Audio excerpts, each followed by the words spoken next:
Tomorrow marks 20 years since the collapse of the Queen Isabella Memorial Causeway. A barge hit it, knocking out a stretch of road. And people driving across the bridge in the middle of the night had no idea what had happened.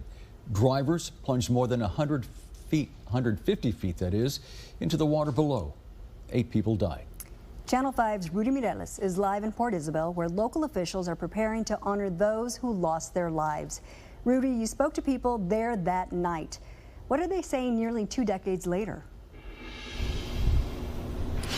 Well, Dina, every year about 5 million plus people cross the Queen Isabella Causeway to and from South Padre Island. And most of those folks are from out of town. They're just visiting here on vacation. So they may not know the history of what happened here just 4 days after the terror attacks in our nation 2 decades ago. But those individuals that we spoke to that were here that night, they have memories that they'll never forget. September 15th, 2001, 2 a.m. That's when then South Padre Island Police Chief Robert Rodriguez heard the knock at his door. And he says, you know, the bridge has collapsed. We have a section. We have people in the water. And I'm like, wait, what do you mean? First thing that came to mind was 9/11. The sergeant and I went to the scene. And we're standing at the very apex of that bridge, 80 feet down. You could see, the gap. A barge knocking out 2 sections of the Queen Isabella Causeway. From there, it was probably 30-something hours nonstop of, meeting and making sure that we were, in a recovery mode. So a lot of moving parts. But the biggest one for me was that a good friend of mine, the fire chief at the time, Bob Harris, he was probably one of the ones that we were trying to, at first everything was a rescue, then after a while we then definitely found that it was a recovery. Losing Harris, a mix of sadness and pride for Rodriguez. But he was responding to what he knew was going to be a big incident, and he just never made it. But in his heart, I think that I look at it, that's why I'm proud, because he was doing what he said. How many firemen, at 9/11 that were in the building? They were going still into the building where everybody was going out. That's what we do. That's what first responders do. That's what Bob Harris was doing.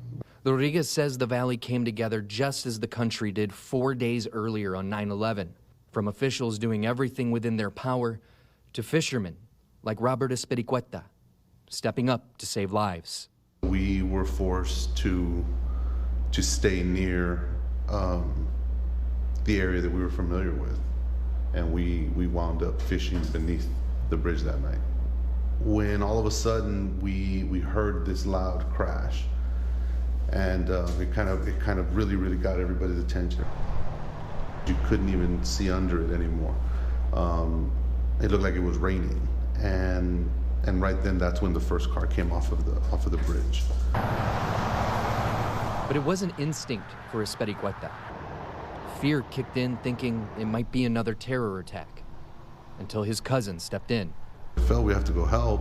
There could be kids in the water. That struck a chord with me, and collectively we decided to go help. As soon as we did that, sure enough, we heard the first survivor.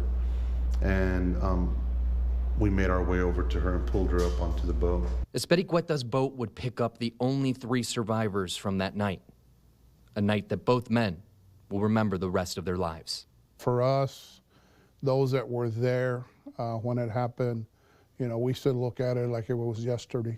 I haven't done any fishing off of a boat or have had any interest in any boats since that night.